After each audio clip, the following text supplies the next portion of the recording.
Welcome to 101. I'm Greg Bassey, your host from the Salisbury Independent newspaper. We've got one of my best friends in the house, Don Hackett from Dove Point. Welcome, sir. Thank you.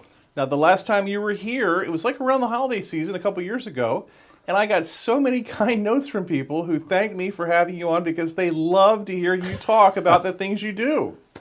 Well, what I do is exciting at Dove Point, that's for sure, but I'm wearing a little different hat today, is what I'm told. Well, we're going to talk plenty about Dove Point, but we also want to talk about this thing that the Lunchtime Rotary has, the Wicomico Rotary Club? Wicomico Rotary Club. The Lunchtime Rotary. We have 3 Rotaries in Salisbury. Yeah. We're so big we get to have 3 Rotaries. But this Hero Award thing, I'm very intrigued by it. Well, it's an award actually that Wicomico Rotary initiated when we first formed as a separate Rotary Club.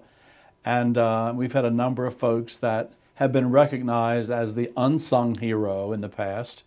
And this year we wanted to bring it back and recognize a non-Rotarian, to recognize someone that had contributed with a heroic act or a deed of kindness, or just to recognize individuals from the 4 counties that would be eligible: Wicomico, Worcester, Somerset, and Dorchester. To apply for that. And it could apply to a child that maybe has done a heroic act, or for an individual that volunteers in some way. So it's just to recognize kindness and the persons that are involved in benefiting our community. Well, I was at lunch recently with your friends Connie Strott and Bobby Stevens, and they were talking about it. And the next thing I knew, I was one of the sponsors for this thing. I was so taken by what they wanted to do and the idea of positive recognition for people who make a difference that we're all in on it. Yeah, well, we appreciate you being all in on it, and we have a committee that will be reviewing the applications. The deadline for applications is the end of December, December 31st, and we'll be recognizing that Hero of the Year, of the calendar year 2021, in February. So it's an involved process, but the main thing is to, again, recognize the unsung hero within our area. And the sung heroes as well. Yes. Bob Stevens made the point, the guy who jumped off the bridge in Ocean City to save the baby in the water. There's things like that happen that we don't always know about. Absolutely. They get, maybe they end up on social media, or it's just sort of gossip, but this will bring these people to the forefront, and we can give them the coverage they deserve for the great feats that they achieve. Yeah, we're excited about it, and look forward to the community responding and seeing what nominations we have, and proceeding from that standpoint. It's also going to be an opportunity for the award recipient to identify his or her favorite 501c3 charity, where they'll be given $1,000 to present to their favorite charity, 501c3. That's really excellent. And it's great that the Lunchtime Rotary, I always call it the Lunchtime Rotary, and I'm wrong. There's the night one, which is the Salisbury Rotary Club. The dinner Rotary. Right. The Wicomico Rotary is lunch, and the breakfast one is... That's a Salisbury Sunrise. Sunrise Rotary, of course, would make sense since they meet too early. Yeah. But 3 different groups of people, definitely in these Rotaries. Yeah. Well, and it's exciting because you have a lot of networking going on. You have different vocational classifications that are involved, and if you need a good CPA, sometimes you look at the pool of professional people around you. And I think it's exciting that Salisbury does have 3 clubs, and they meet at 3 different times, and we encourage attendance, not just membership, but to be able to participate. And so that having the 3 clubs allows for that opportunity. Now, the Lunchtime Club, and I remember when it started years ago, there was some controversy because, it was like going to dilute the regular, the first Rotary Club, which has been so significant in our history in Salisbury. Yeah. But that was 35 years ago? Yeah, it'll be 35 this next Rotary year in July. Unbelievable. Yeah, we started as an outgrowth of the Salisbury Club, and so did the Sunrise. Not outgrowth. It was a rebellion. It was a full-fledged rebellion. Well, I'm not sure I would call it a rebellion, but you had opposition that obviously if you're going to take members out of the club. And Yeah. the Salisbury Club is actually the second oldest club in our district of the Eastern Shore of Maryland and Delaware. And they just celebrated 100 years. Yeah. It's only the Wilmington Club that has more seniorities, but Salisbury Club has just been instrumental in helping to form other clubs, and members of that club still, I enjoy visiting the Salisbury Club, and we're all encouraged to visit other clubs. Right. And always have that sense of being welcome, because all of the Rotary clubs that I've been involved with when I was serving as governor are just very much committed to service both locally and internationally, and we're all volunteers, so Right. there's no one being employed by Rotary. It's strictly a volunteer organization that's focused on giving service to the community. Yeah, the fellowship is great. The networking is great. Yeah. The Rotary four-way test is, Yeah. is something that I practice in my work all the Yeah, time. absolutely. In terms of, how I edit stories and the things that we Yeah, cover in the community. yeah. It's been very instructive for me, the Rotary. We've heard Rotarians say that oftentimes. They'll just reinforce that the four-way test has meant a great deal to them over their professional career as well as their personal life as well. Now, on your website, there is the application or the nomination form if I wanted to go Yes. fill that out. Uh-huh. That would be right on the website, wicomicorotary.com, and the application is very easy to fill out, and you nominate someone that you feel has done a heroic act, and submit that, and it will tell you where to email it or to mail it through postal services. Okay, can we talk about Dove Point a little bit? Sure, we can talk about Dove Point. All right, so I'm very intrigued, as always, about Dove Point, how things are going out there. You just had a big anniversary, too, for Dove Point. Well, we did. It was kind of lost in the COVID, but... But we are still, well into 53 years of service to individuals with physical and developmental disabilities. And we serve about 300, both day and residentially.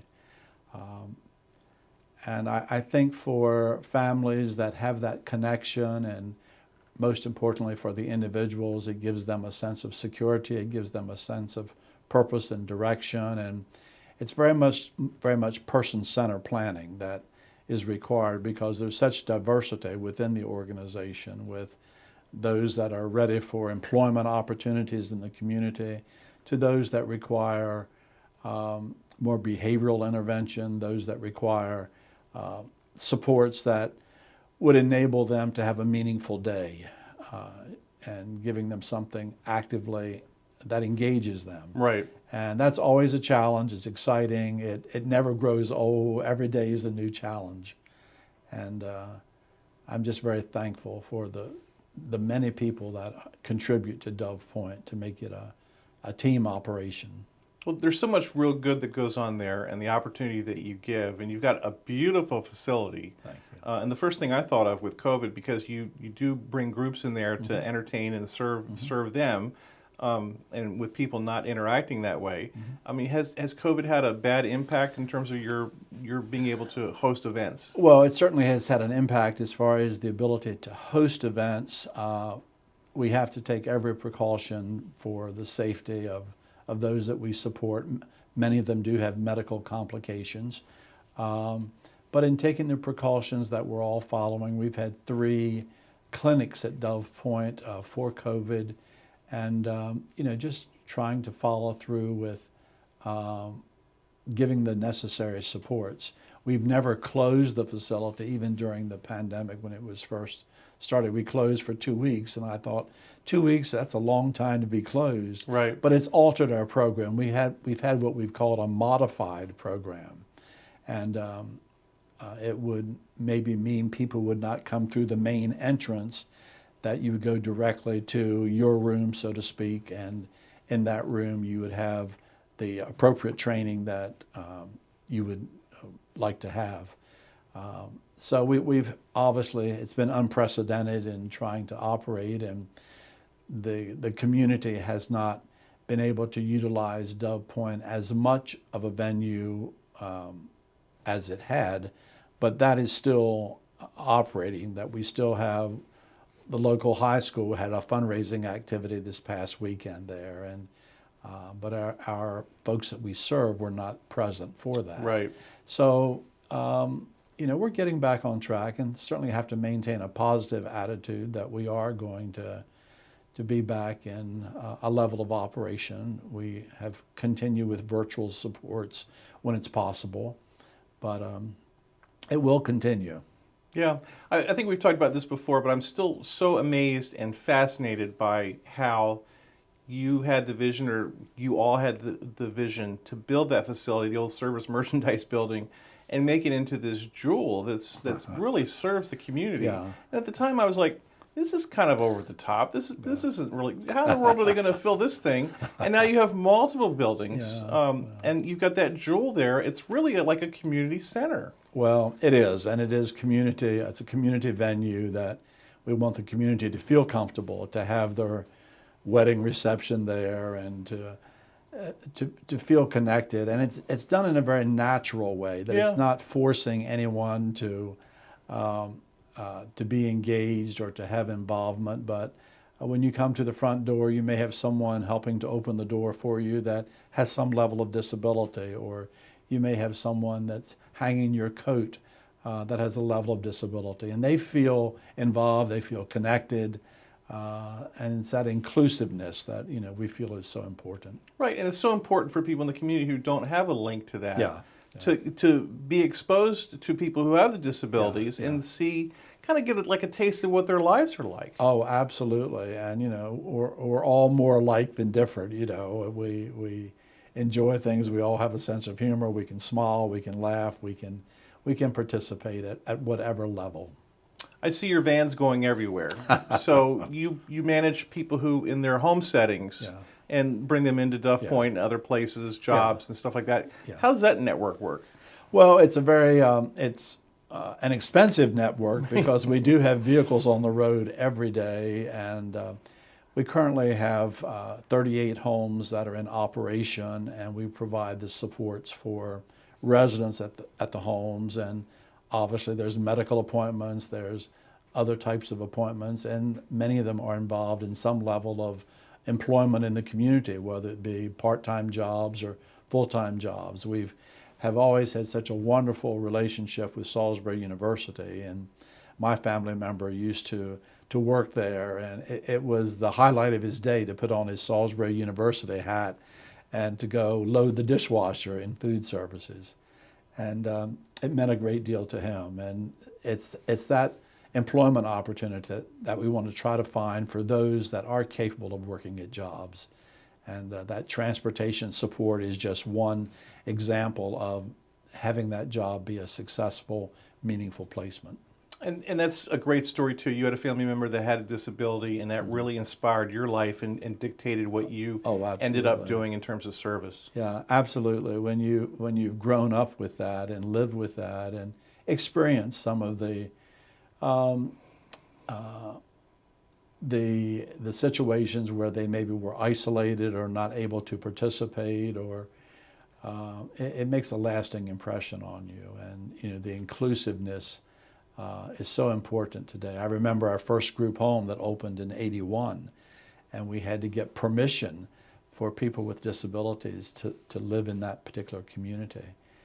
And That's amazing, isn't it? Yeah, it still is amazing to me.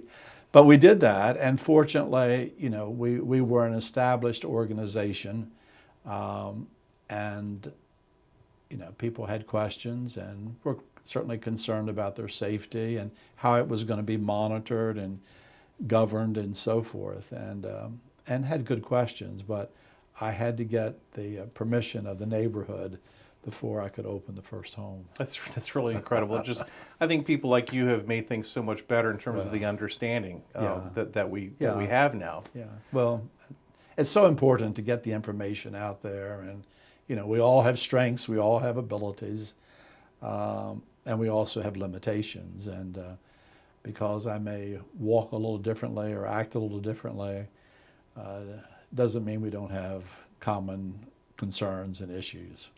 You know, when I do the history column, I go back and I read old papers, and I'm always amazed the old school that you all took over out there in Mardella, Sharptown, where Clipper it was Mill. in the middle of nowhere, Yeah. and made that into a real entity before you came into town. Yeah. I mean, you were slugging it out there in the woods for a long time. Yeah, well, and it was a wonderful community to be with. They were a very protective community, and I can remember getting phone calls saying, "There's a strange car parked in your parking lot," and I would slip out to there and just see, what's going on. But they were a very protective community, and I enjoyed the years that we were there, and it just was very isolated, and Yeah. so the move to apply for a capital bond bill and to purchase and renovate the old service merchandise building, that was a 5-year endeavor, and certainly it has brought them more centrally located where people will visit and engage, and the Sunrise Rotary Club meets there Right. on Wednesday mornings. So, it's just it's a venue for the community to use. Well, you'll brush it off, but your vision to come into town and to do that and to network with the politicians, the fundraisers, to tell, to sell this idea, make the elevator pitch, sell this idea to the community, it was just remarkable how you did it. Well, I've had a wonderful, wonderful support team, and the community has been very, very supportive, and I'm just so very thankful for that. Yeah, funny, as a spinoff from the Hero Award, I was somewhere socially, and they said, we ought to have a contest for like the best person in the community who does the most good. And I said, well, first of all, you wouldn't want to pit people against each other who are trying to do good. You don't want to do that. And second of all, Don Hackett would win every year, especially if you add the duration part of it. He's been doing this for 50 years. Okay. But am I right? Is it 50 years you've been doing it? Well, I started, it's been well over 50 years, so we don't need to go into the number of years. It's just a number. Yeah. I mean, you would win, if there was such an award, which there shouldn't be and there won't be, you would win it every year. Well, thank you. What do we need to know about Dove Point that we don't know? And you probably have plenty of money. You don't need any community help for money, right? Wrong.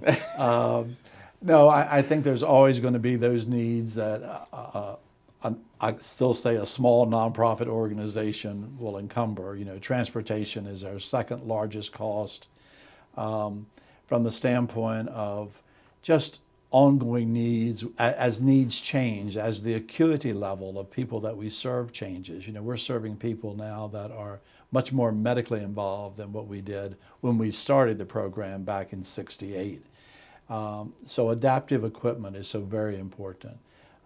We all are exposed to the technology age, and providing opportunities for people that have disabilities to utilize some level of technical equipment. And this is all additional supplies in addition to just the regular daily operation.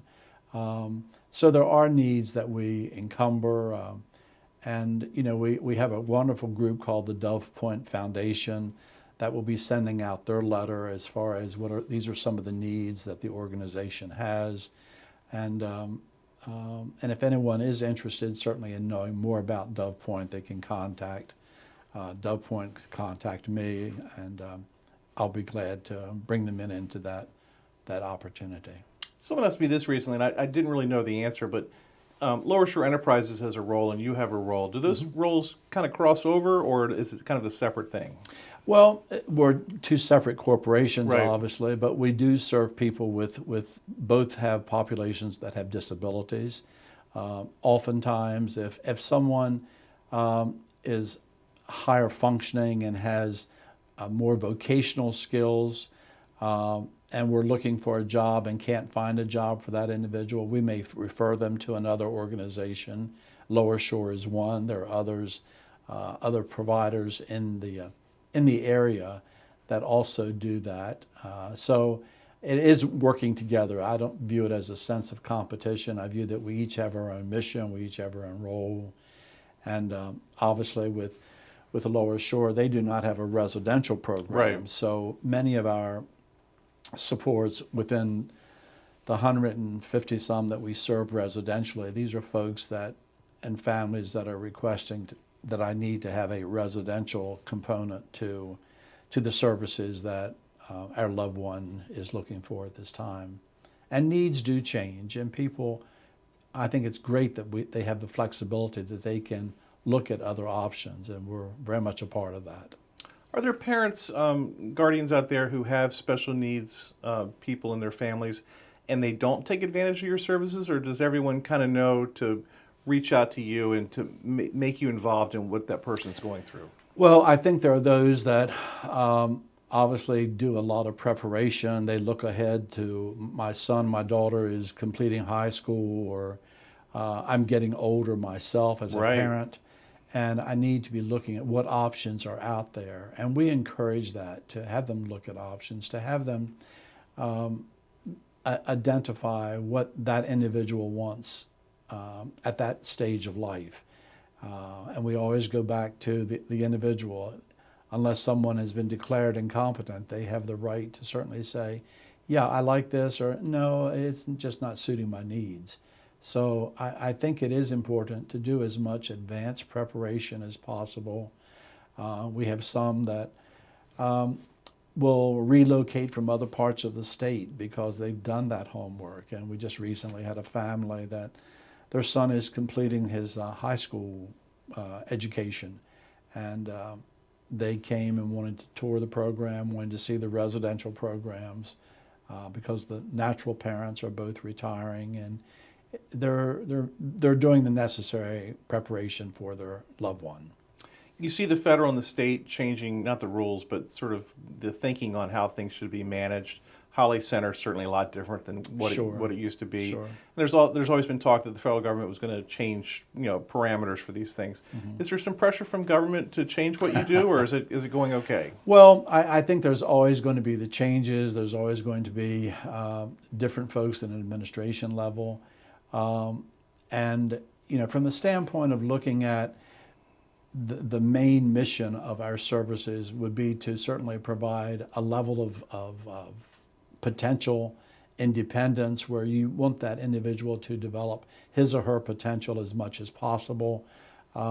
Learning doesn't stop at a certain age. And to have them engaged in some level of meaningful day services once they reach 21 years of age. Sure. We have summer camps and children's programs, but at some point, families and individuals want to move forward.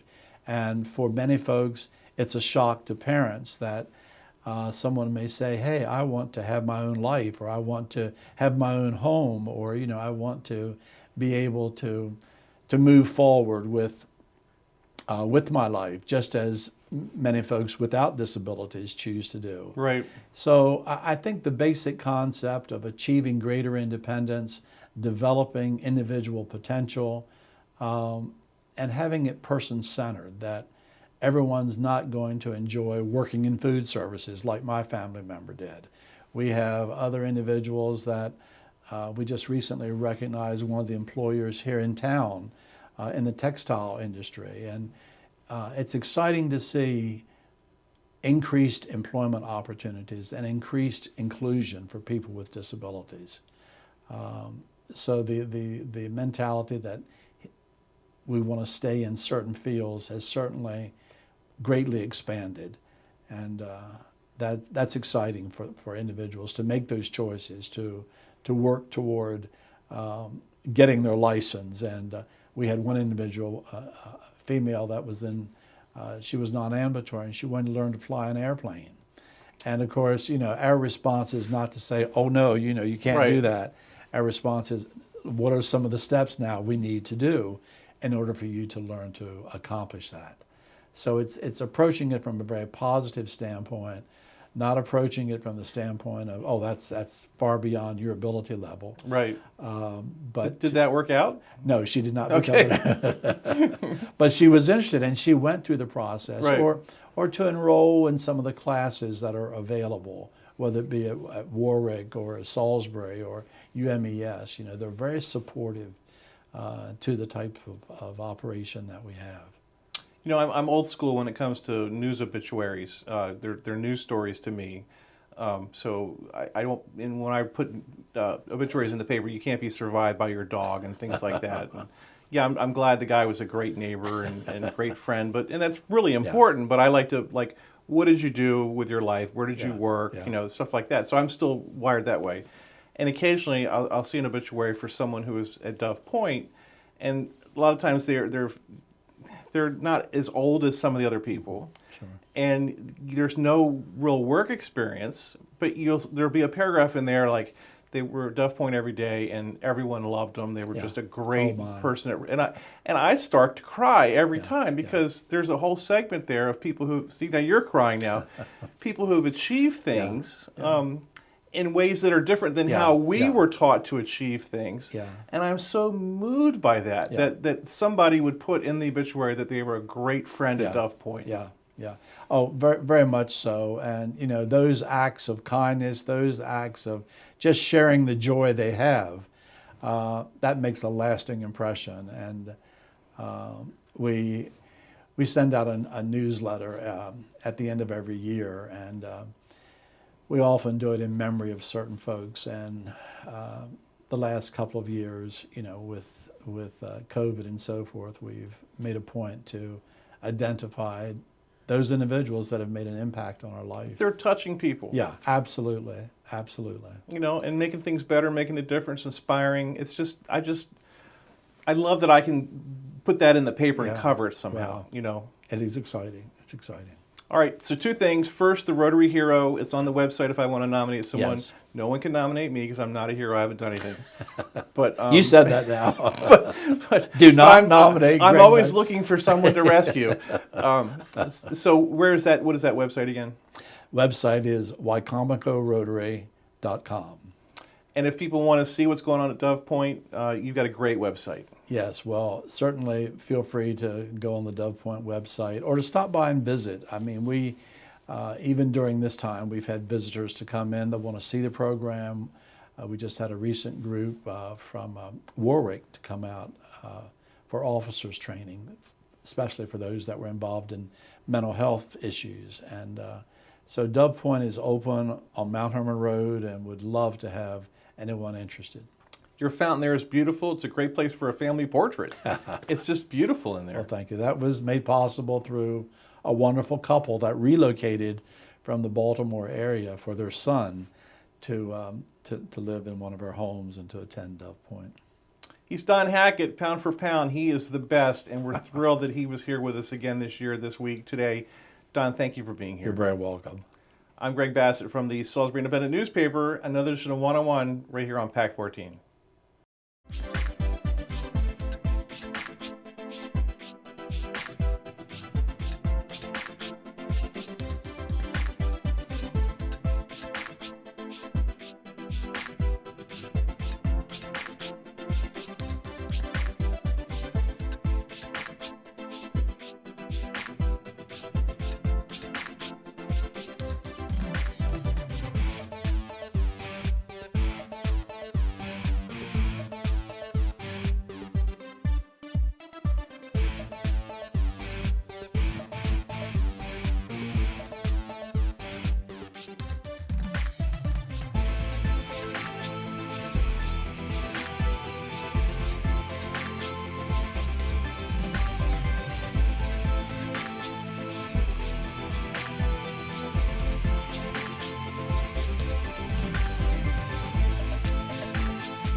First Shore Federal is proud to support PAC 14 and one-on-one. We'd encourage every business to support PAC 14 and pick a program and support it, and let's make a difference.